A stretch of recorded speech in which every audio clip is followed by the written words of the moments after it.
Good morning to you. Good morning, Priscilla. How are you? I'm okay. How are you? Very good. Please introduce yourself and your capacity.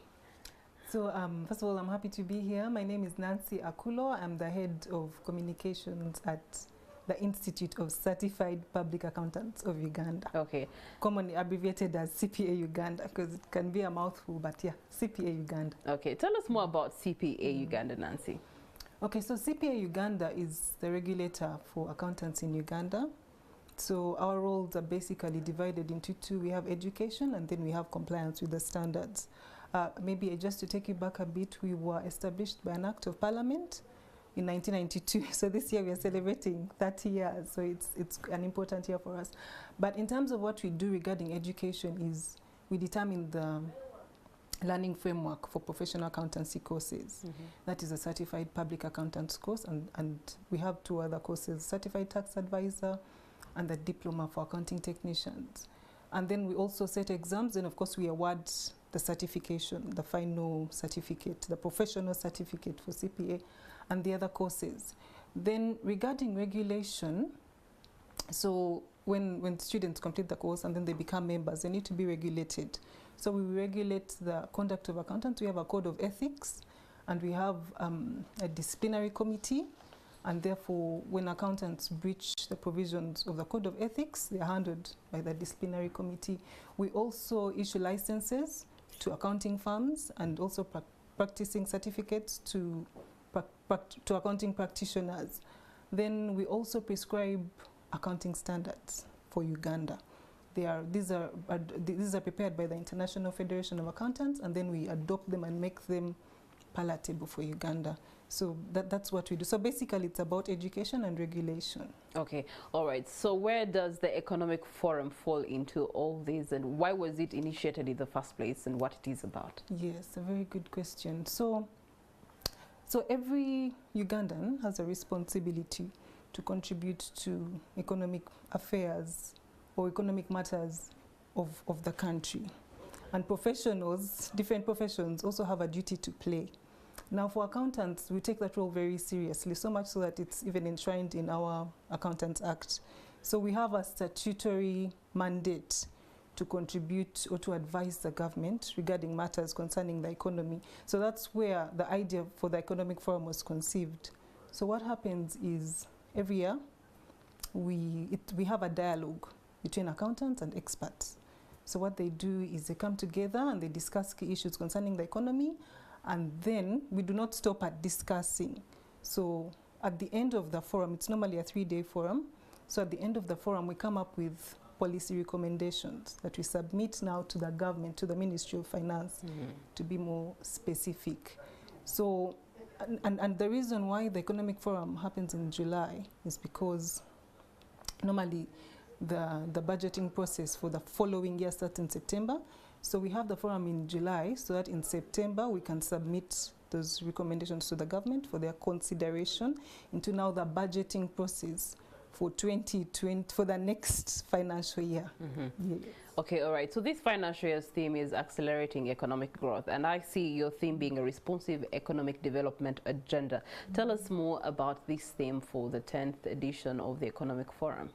Yeah, so when we were coming up with this theme, it's a tough time, COVID, the financial crisis.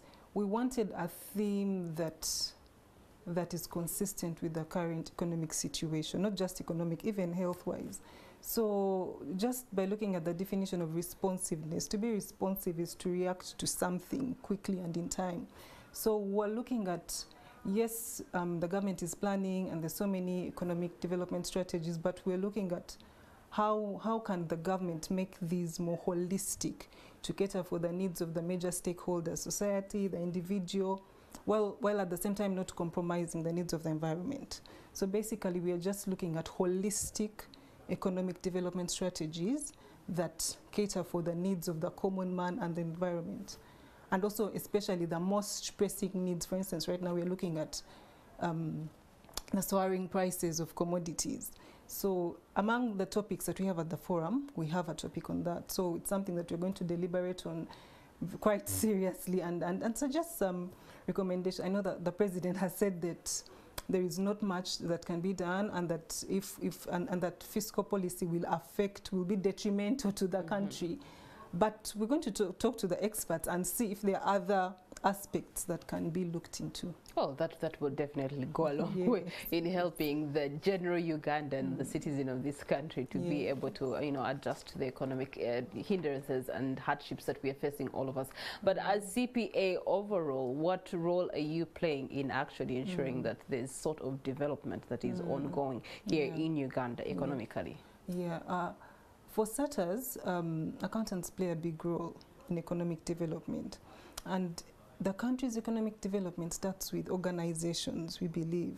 And so accountants, because they have that knowledge and skill in financial management, they're strategically placed in organizations to not just to provide information on financial performance, but also to advise regarding, for instance, cost management, budgeting, and also other checks and balances within the organization. So what we do, one of the things that we do as an institute, like I mentioned earlier, is to regulate the conduct of accountants by first of all ensuring that they are competent enough through the education framework, so that we ensure that by the time an accountant is recruited, they have the necessary competencies. That's why most times people will tell you CPA is a very tough course. So it's not very easy to become an accountant. You have to do you have to do CPA, and people tell you it's very tough, and there's a reason why.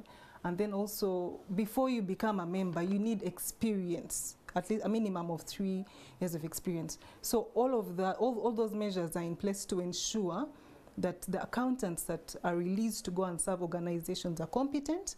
But then after that, we also have regulatory mechanisms to ensure that they do what they're supposed to do, they don't breach the code of conduct, and they serve diligently. Okay. Nancy, what impact has this economic forum had over governance, over economics? Because you've held it over a stretch of 10 years now. Yes.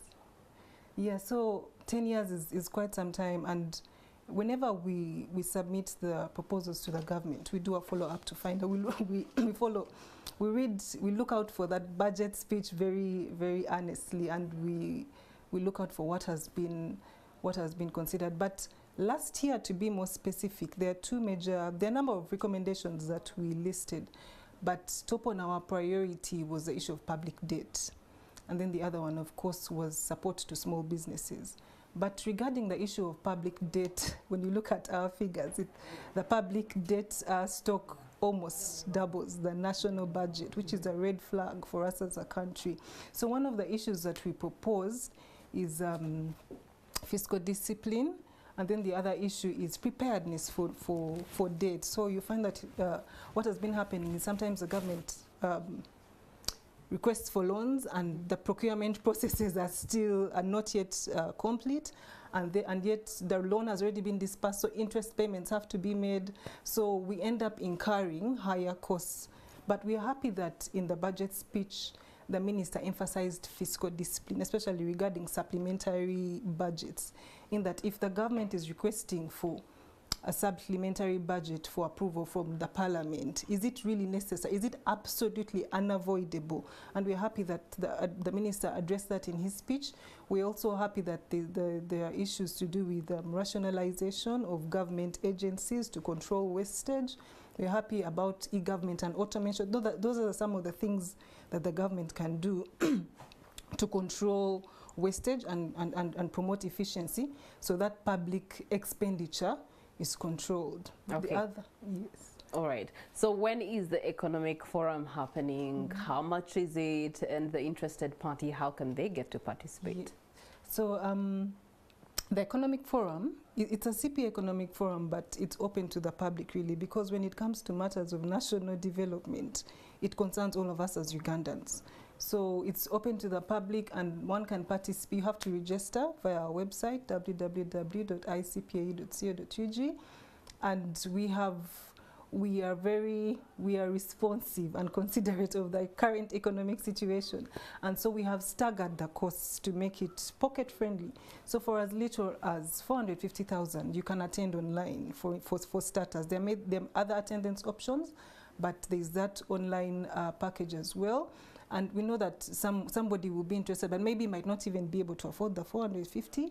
and that's where the media comes in. And we are happy that we have media partners on board who will help us to broadcast and disseminate the message from the forum so that the public can be a part of it. Okay, so which dates is it happening, and what's the venue for those that want to actually come live? Yes. So it's just next week, Wednesday, that's 20th to 22nd, at the Imperial Resort Beach Hotel. But like I said, there are options for virtual attendance. So if somebody is not able to physically go to Entebbe, they can also attend virtually. And the cost for the physical attendance is at how much? The cost for the physical attendance, it depends also on the hotel where you'd like to reside. So from about 1.3 and upwards. Yes. Okay. All right. Well, thank you so much, Nancy. And there you have it. Next week, Wednesday, Thursday, you get to attend the annual CPA Economic Forum. And this 10th edition is actually themed in relation to what is happening with the economic frustrations, a responsive economic development agenda. And they commit that they will sit down, deliberate on some of these things and come out with recommendations that they then can extend to government to be able to ease on the pressure that is being mounted on the economy of our country, Uganda. Well, away from that, we are having political pressure. The East African Legislative Assembly elections are around the corner in a few months. However, the ring fencing of the sports that are geared towards Ugandan representation is a discussion that Chris Sigenyi is coming back with. Do stay with us.